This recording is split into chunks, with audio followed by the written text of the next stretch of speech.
Hi, Todd. LJ. Hi, Todd. Hi. Hi, Tim. Hey, Hello, guys. Matthias. Hi, How everyone. you doing? Nice to Hello, meet you, John. Todd. Nice to meet you. So, okay, let me change the. So, hello, Todd and John. Thank you for joining. So, if you are ready, we can start recording. This video is going to be for my students at Universidad Torcuato de Itela, Masters in Finance. The subject is about wealth management. So, Gonzalo and I run the course, and we would like to show our students a regular day in our jobs, like talking with portfolio managers and finding the best fund to represent a benchmark or whatsoever. So if you are ready, guys, we can. Fernando, yes, let me briefly introduce you, Todd Bailey, CFA. He's the head of research and portfolio manager and the senior research analyst for Kane Anderson Rudnick. He has primary research responsibilities for the small and mid-cap financials, insurance industry mainly, and information technology sectors. As head of research, Mr. Bailey leads the firm's research process and oversees the team of equity research analysts. So I think that's a good summary about Todd. And yes, we may start. Okay. Mari, I'm sorry, the conversation is being recorded yet already? Yes, it's being recorded. Okay, good. Okay, we should start. Hello, Todd and John. Thank you for joining. Hello, Pablo and Matías. Thank you for joining too. I'm going to switch to Spanish 1 minute just to introduce the call. Estimados alumnos, bienvenidos a este evento especial. Junto con Gonza estamos entrevistando a Todd Bailey y John Lijo, son portfolio managers del fondo Virtus US Small Caps, es uno de los mejores fondos de Small Caps en Estados Unidos y tenemos la oportunidad de que estén aquí con nosotros para mostrarnos cómo construyen el fondo. Esto es lo que hacemos con Gonza, un día común de nuestro trabajo, que es estar en contacto con portfolio manager para encontrar los mejores. Voy a cambiar a inglés, esto va a ser toda la presentación en inglés, después vemos si le ponemos subtítulos.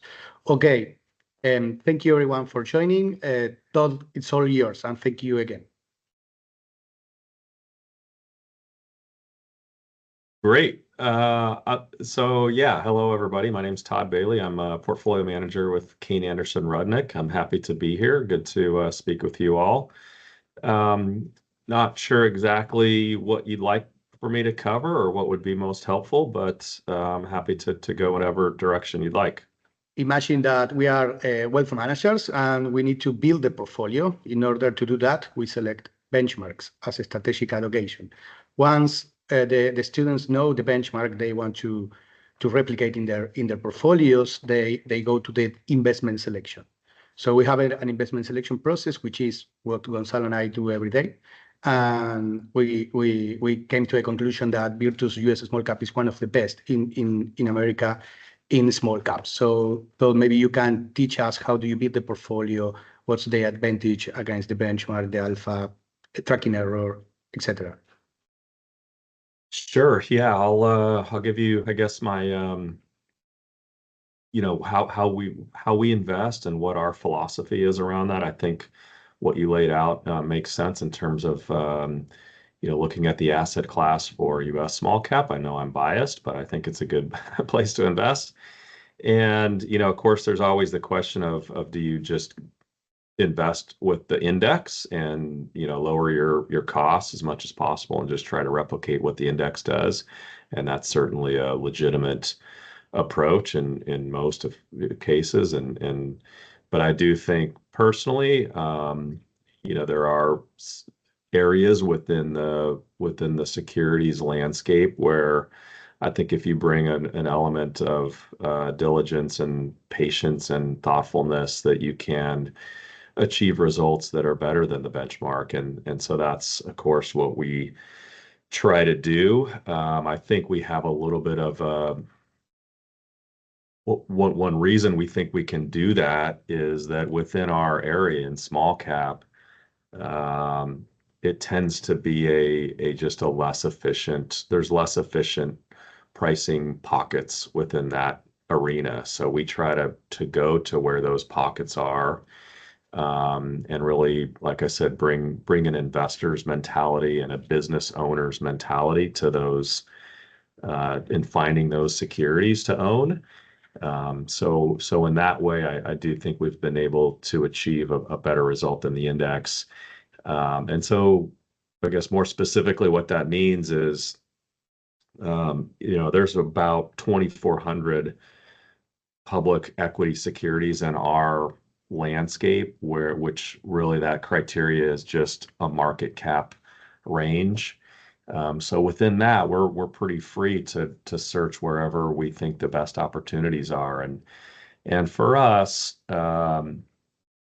what attracts us to a particular situation is really based on the fundamentals of the business itself. So we're very much, as they say, bottom up focused. So we look at company by company, and what we're looking for are businesses that have a real enduring element or ability to protect their competitive position. And that may sound pretty overly simplified, but and it is pretty straightforward, but remarkably, there's a whole host of other distractions and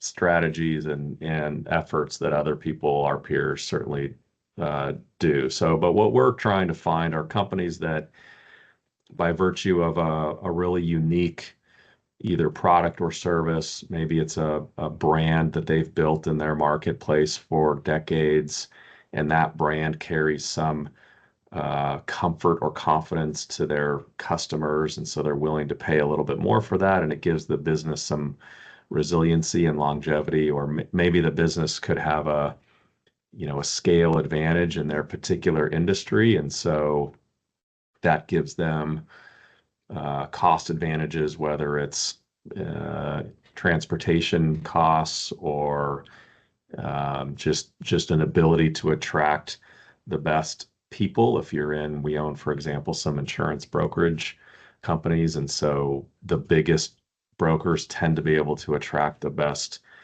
producers, and insurance is a product and service that's sold based on cost largely. And so if you have that scale, that can be very powerful.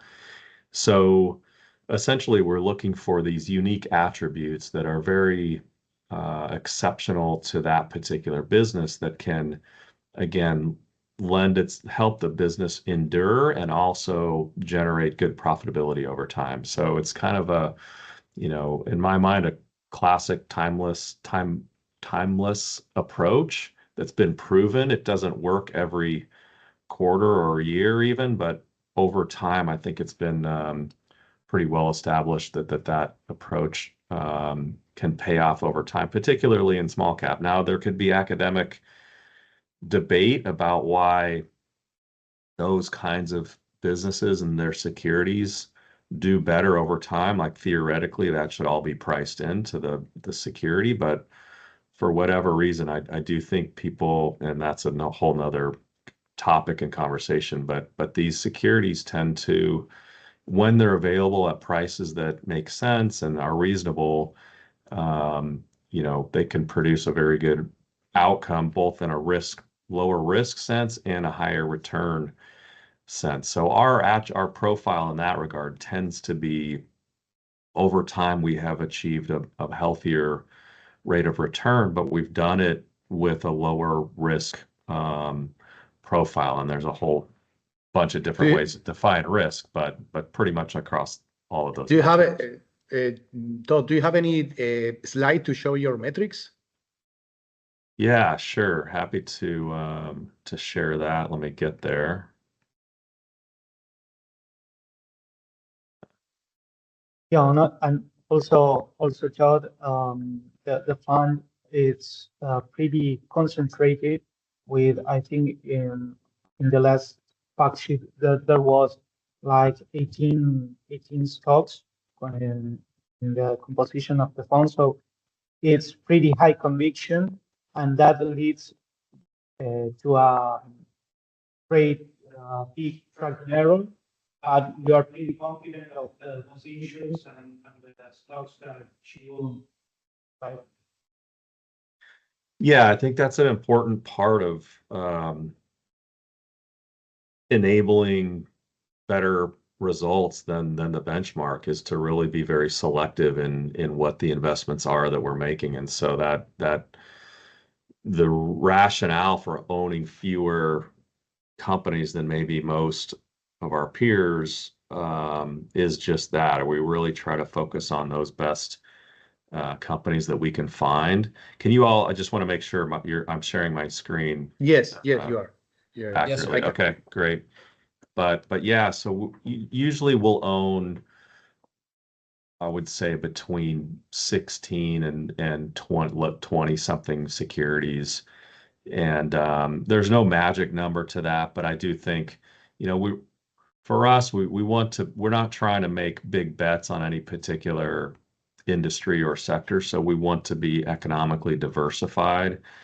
But at the same time, we're willing to, we really want to maximize our bet on the best businesses that we can find and really hold those businesses. So the more companies you own in a portfolio, the closer and closer you get to the index. So I think you choose one or the other, a very active approach, the term being not active in terms of turnover, but active in terms of, picking stocks as opposed to passive, or you go passive. And we're very much on the end of the spectrum of we think we're selecting businesses that over time can do better than the benchmark. But this is a slide that shows our historical performance. So this is going back since 2014. So we have about 11 years or so of data here.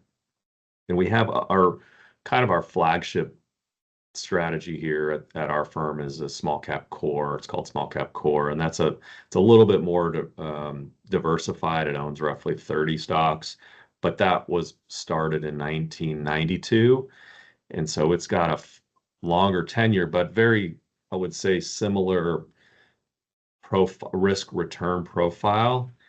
This strategy, our small cap focus strategy, is a little bit more focused, and so the excess return relative to the benchmark has been a bit higher, but in general, we see higher return and lower risks in both of those strategies. Only point of bringing that up is we do have a long record of data to go off of for our own personal experience. But yeah, you can see that our annualized return just there in the bottom data there is healthy, certainly relative to the index. But we're doing it not by just leveraging up or taking really high risk bets. And we've had maybe one big payoff, and the 90% of our picks have failed. It's really not been that kind of a profile. So it's a lower risk profile, whether you look at standard deviation or downside capture or beta, which we all have listed here. Let me Yeah. Let me highlight for the students. We are talking about here is the benchmark did 6.5% in the last. This is since inception, right? It's more than 20 years. Right. Okay. So the benchmark did well, 6.5%, but the fund almost doubled it. Then if you check standard deviation, the benchmark is 20%. In this case, is 70%. If you see the shape ratio, the benchmark is 0.23 and the fund is 0.59, much better. And the tracking error 10 is high, is very high, but this is due because they are super concentrated in between 16 20 something stocks. That's the what Todd been talking to us. So Todd, all yours. Yeah, no, that's exactly right. And I think that is kind of the trade-off that we embrace, frankly, for us, is that tracking error point. And some investors are less comfortable with that than others, but that is very much part, or I guess, yeah, a part of how we invest. And so we can be quite different along the pathway of the market. We can be very different from what the market is doing. And in our view, that, some people use tracking error as a measure of risk. We don't view it as risk. I think of it as again, we're just deviating our performance pattern from the market. But most of the time, the way that comes up when it's a significant difference is when the market's down, we're down less. So in Todd, somewhat of what a is weird world, that's defined as more risky. But I like it, and that is exactly what we are looking for when we build the portfolio. We look for, in the case of equities, high tracking error with a huge alpha. That means it's impossible to get a huge alpha if you don't have a high tracking error. What is your turnover ratio? Our turnover's been about 20%, mid-teens, 20%. I'll have to look up the exact number.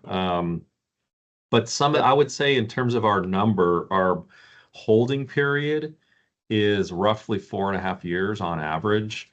So I think that's a little more indicative, just because the turnover mathematical calculation is certainly a legitimate metric. I'm not disputing that, but because we're relatively concentrated, if we sell, for example, one holding that's, let's say a 7% position, if we make one decision to sell that counts as 7% turnover. Whereas, if we held 100 stocks and each one was 1% and we made 5 decisions to sell, that's only 5% turnover. So my point is you get the math works, it can be a big number for turnover, but just a few number of decisions. But yeah, so on average, we hold our positions currently we've held on average 4.5 years. Some we've held Primerica really since the inception of this portfolio. And so, yeah, the intent is very much to find those businesses that we think have longevity, like I said to them, and let those businesses do the real heavy lifting in terms of generating our returns, as a more so than us trying to call and move in and out of stocks that are, trying to outguess the market movement. And I think that's, if you personally, if you study a lot of the great investors over time, and not every case, but for the most part, I think that's been a winning formula is you really let those businesses develop over time for you. And you get that compounding effect, which is very powerful. And so that's what we try to capture. And Todd, how is your cash management policy? Do you tend to reserve some cash in order to seek for any opportunities, or most of the time the fund is mainly all invested? Yeah, good question. We do. It varies is the short answer. The longer answer is that, the ideal scenario, I think, is to have more great ideas than you have cash available, and so to be fully invested. But sometimes, it's not always the case where every single holding is at its maximum attractiveness. I mean, we really try to lean into situations where if we own a particular security and it's maybe gone up a lot, or it's appreciated, we try to sit on our hands and let that and not touch that position. But occasionally, if the valuation gets really stretched, we may pull it back a little bit, or we may lean into something that's more out of favor as well. But in the course of doing that, we're certainly fine to have a little bit of cash. And I think that has, of course, I guess, just in terms of the calculation, that could be a drag in up markets for the short term. But I do think that gives us an ability, as you said, to just move a little bit quicker in times of opportunity. And we can just pull from cash and go right into something that's attractive, as opposed to trying to figure out the right thing to trim or sell to generate the cash. So I think there is some optionality value to having a little bit of cash. Our history has varied between fully invested and up to 20% cash. And so if we want to need to sell something, the other part of it is we're not absolutely tied to redeploying that immediately just for the sake of lowering our cash. We want to make the right investment decisions on their own merit and not just exactly what the Timing. effect on cash is. Yeah. Todd, how is your decision-taking process in order to know how much to allocate to any stock? Our position sizes range, first of all, to give you some sense, between, really like 2 or 3% and up to 10%. So we have a maximum position size of 10%, and that's really kind of built into the diversification rules of the UCITS vehicle. So we certainly follow those. But the decision making on where to have what size to make any individual holding within that spectrum really just falls along two spectrums, I would say. Number one is what level of confidence we have in the business. And certainly there's a minimum threshold we want to have for all businesses that we have in the portfolio. But there are certain variations within that. Maybe a business has a longer history and it's more predictable and stable. And so we just have, there's maybe lower risk of obsolescence. So where there's more confidence that we have in the long-term future of that business, that will allow us to have a higher weight if the valuation gets attractive. And that's the other part of that spectrum. So between the business confidence and the attractiveness of the price of the stock is really what determines what the weight is. Okay. Can you show us the top 10 holdings or top 5 holdings and tell us something about the top 3 companies? Why are they there? What do you like about them? Why did you buy it? Yeah, happy to do that. Let me get something else up here. So beyond the top 5. First of all, Todd, how much do you run among all the strategies, the small cap strategies? What is your AUM? So for me personally, within our group, I manage 3 real strategies: the small cap core strategy that I mentioned, the small cap growth, and then the small cap focus. And small cap focus, just to be clear real quick, is this strategy, and that's designed to pull ideas from each of those other 2 portfolios that I mentioned that I help manage. So collectively between those 3, there's about 15 billion in assets across those 3 strategies. Wow. Yeah. How is it? So anytime you decide to allocate 10% in one company, is more than 1.5 billions in that position. Is it possible to trade in small cap universe with that size? Well, the two other portfolios, just to be clear, are distinct in large part. So the overlap, that total AUM is not in a single portfolio. So it's really across about 50 holdings. Okay. In 2 strategies. But yeah, I mean it's part of the challenge of being a small cap. Focusing on small cap is that also means that you just, the amount that you can manage and oversee and still be able to pursue smaller businesses is more limited. And that's fine with us. We do those other one of these, the larger of those other 2 strategies, small cap core, has been closed to new investors, and so we do limit our AUM in that sense because we want to protect our ability to be able to do that. But yeah, that's kind of part of the reality of investing in small cap is the bigger you get, the less able you are to pursue as many opportunities. And so we try to manage that as best we can. And we've been doing that for a long time. It's part of what we do, yeah, for sure.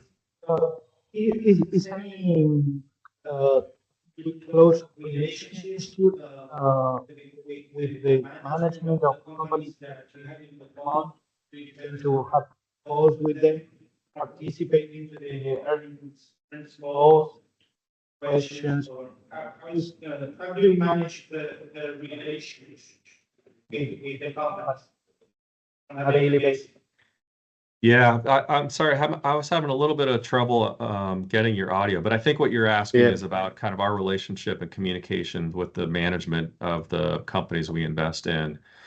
And there's different schools of thought there. Some people don't want to talk to management at all. They don't want that. They just go off of the numbers and are very quantitative based. Our view is more. We definitely think that we want to understand management's orientation and how they view their business and what the strengths and weaknesses are of their business. So for us, it's quite helpful. It's a key part of our research process. So before we make a decision to invest or not with any business, we would prefer to talk to the management team. We don't have to do that in every case. Some companies have a policy where they don't speak to individual investors, and we own, for example, Morningstar, and they will produce written responses to questions submitted in writing. And so they'll publish those as an SEC filing. And so they want to maintain a very strict policy of communicating equally with all shareholders. So we certainly respect that. And if we feel confident that we can understand the business well enough to make a decision, we'll still go ahead with that. But more to your question, we do like to speak to management again to get a sense for what's behind the numbers, what's behind the written material in the annual report. Try to get a sense for how they're building their competitive position, what they view as their strengths. I think we try to also not just go by what they're saying, of course, but also talk to other companies that are in the same industry or tangentially related. Talking to customers can be very helpful. Asking customers, why do you buy from them? What are your alternatives? And just understanding the nature of that decision can be very helpful. But I also think we're a little bit advantaged in that sense, just by it goes back to the earlier question about the amount of assets we manage. One silver lining to that is that we do get pretty good ability to talk to managers, and so that can be helpful. But I think maybe I shouldn't be presumptuous here, but I think some other peers talk to management in another sense of more frequent dialogue, trying to get a sense of what are margins going to do this quarter, or what direction the business is taking over currently. And we really try to be more strategic and understanding the business, and so we don't have as frequent conversations with the management teams, and the conversation tends to be less around those shorter term forces. And I think that also helps us. I think they hopefully appreciate talking to us more than maybe some others. Todd, can you tell us something about these companies? For example, why do you pick them, and what are your favorites, the top holdings? Yeah, sure. So you can see the top 5 holdings as of the end of March here: Primerica, Landstar, Toro, Ryan Specialty, and Rightmove. Just in my view, an exceptional collection of businesses. But I think maybe what I'll touch on is a couple of pieces, not of first of all, what the business does and why they're competitively differentiated. For us, that's the key. And then what that means for the financial output of the business, so the profitability profile of the company. So, start with Primerica. I think, again, I may have mentioned, but Primerica is one that we've owned since the start of the portfolio. And if you're not familiar with it, it's a term life insurance company in the U.S. And as you may know, term life is the most simple, favorable form of life insurance for the client. So there's other forms of insurance that become more expensive and complicated and higher commission for the client and benefits the agent. But Primerica keeps things very simple. They're term life focused, but really that's not what their competitive differentiation is. What they have, they're essentially a multi-level marketing company.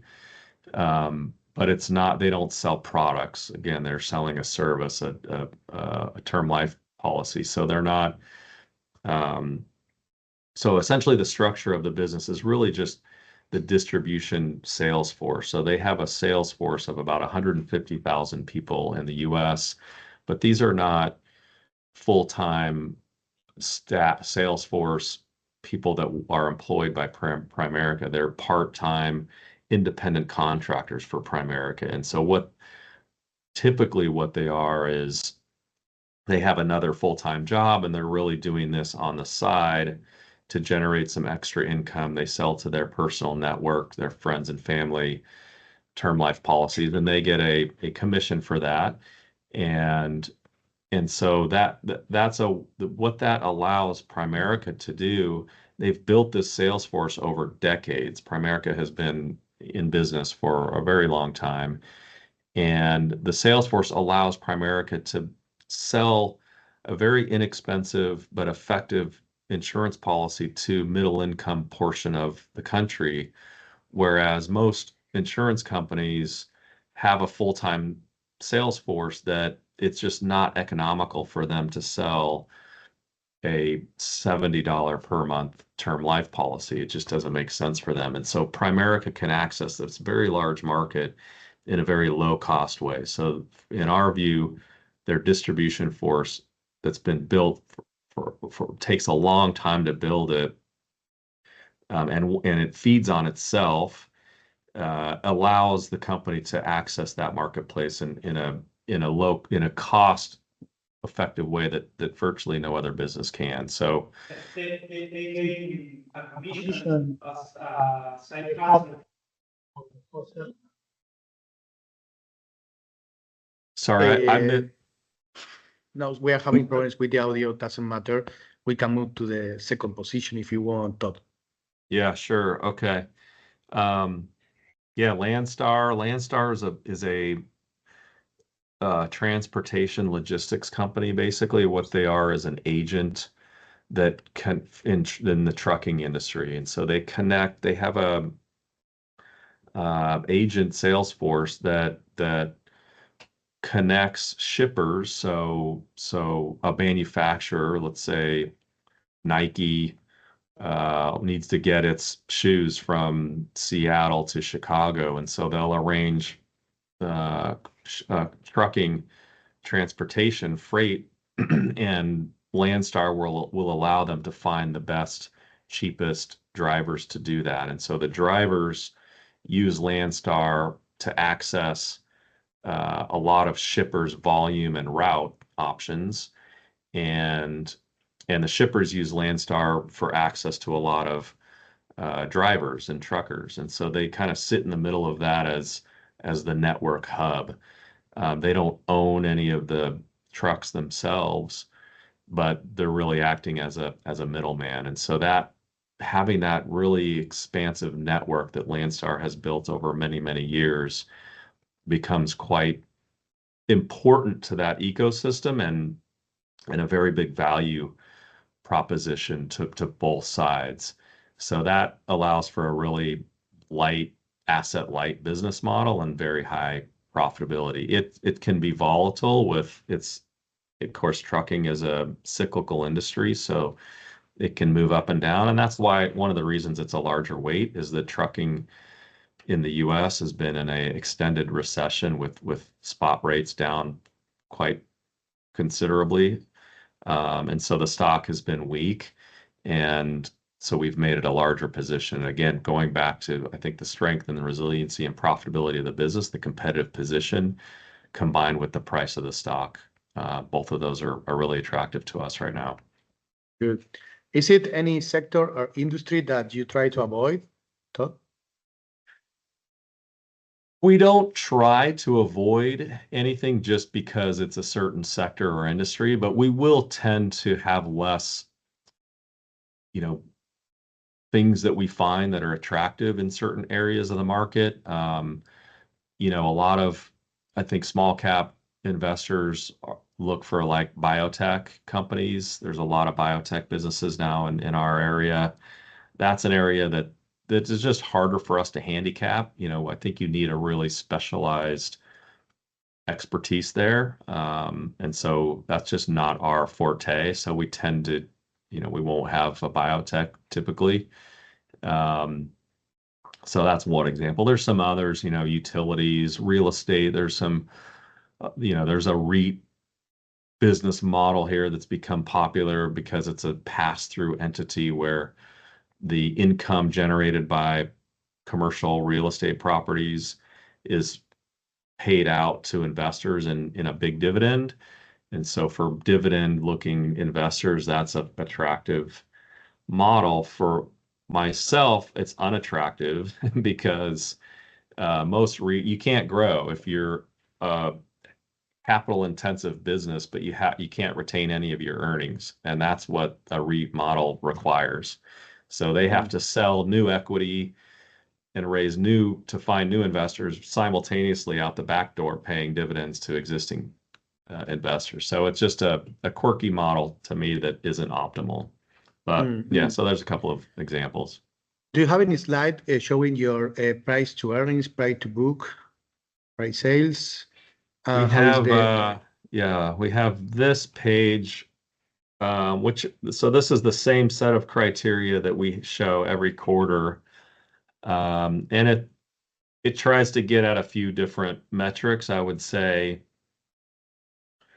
the most important for us, not that the rest are unimportant, but the highest priority is kind of the return on capital profile of the business. So you can see the top number, ROE of 25% for our portfolio. So these are, first of all, I should just give some context. These are numbers that are calculated by a third party. So Russell, I believe, is the company that they have access to our portfolio data.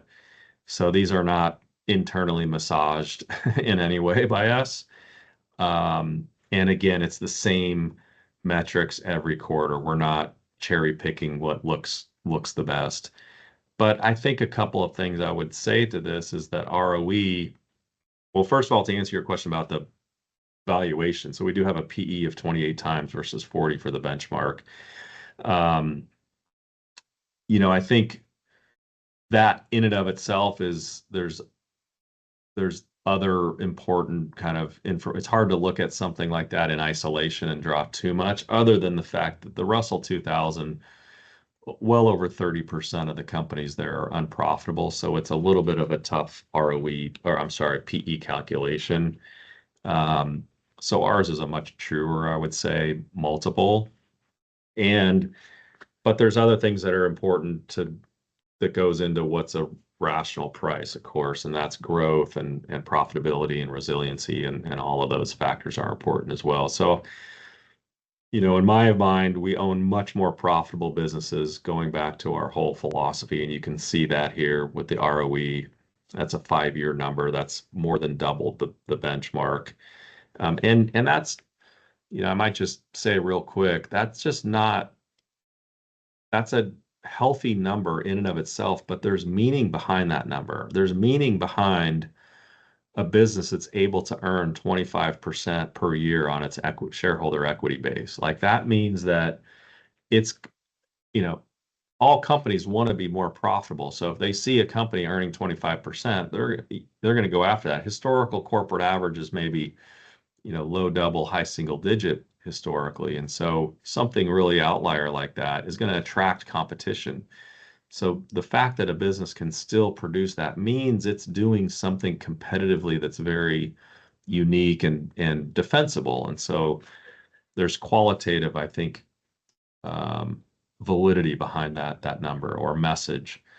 The debt, the health, balance sheet is lower leverage, and the earnings variability number is much lower than the index, and I think that's important for the risk profile of our portfolio. So despite a concentrated small cap portfolio, it's a lower risk strategy, and this is, I think, a very clear reason why behind that, because the earnings resiliency is better.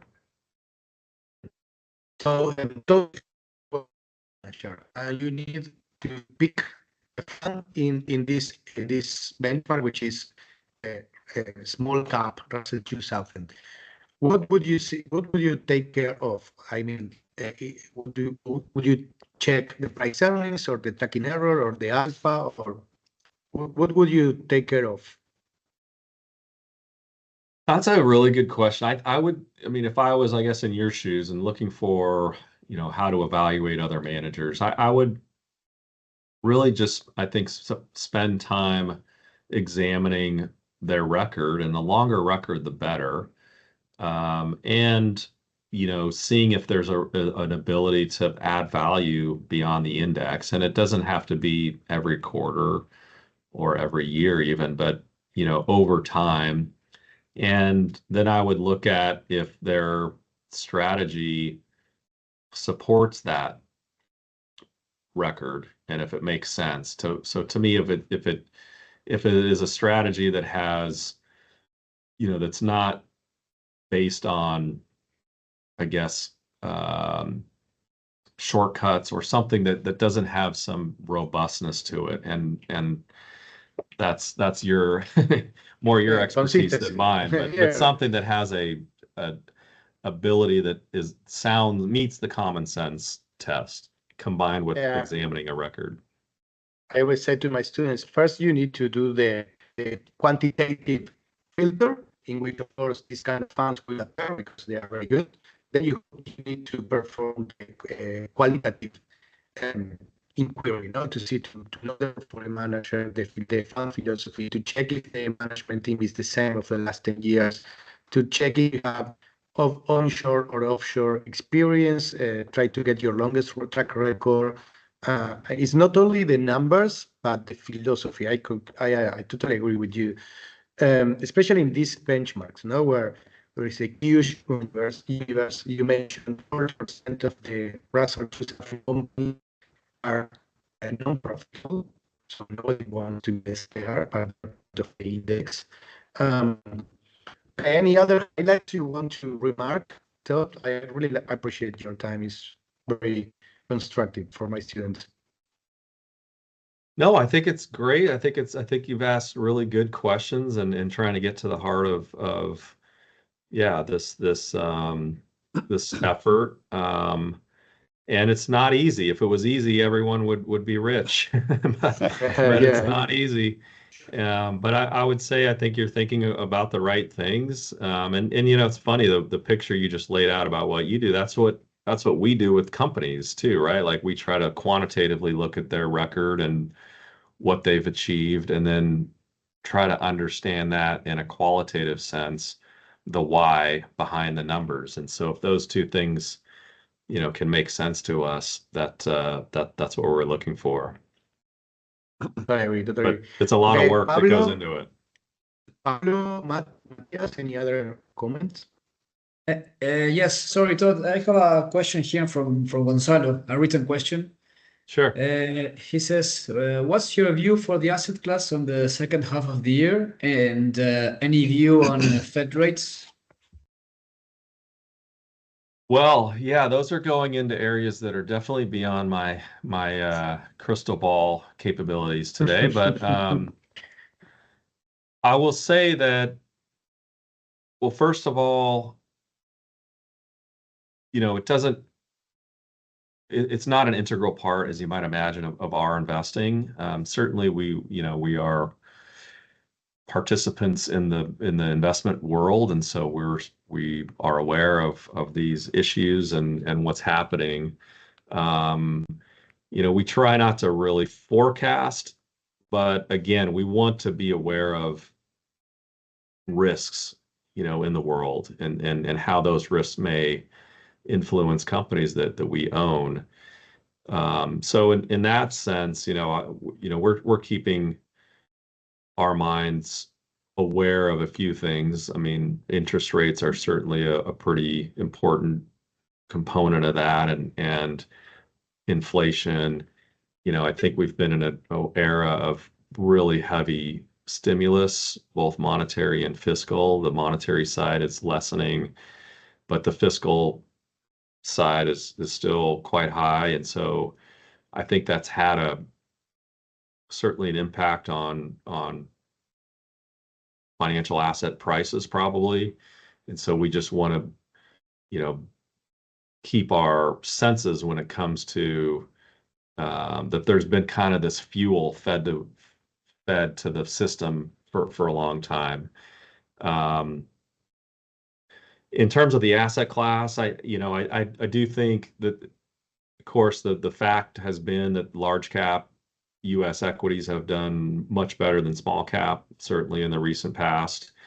That's somewhat of a historical contradiction. The empirical evidence historically is that small caps outperform large caps, but we have not seen that. And I think that's been a little bit of a function of just the internet. And the internet has allowed this massive scaling to occur with, a handful of businesses that are the leaders in their respective categories. And so they've just gobbled up huge amounts of advertising dollars and spending in different ways. So it's been it matches the earnings migration as well to those companies.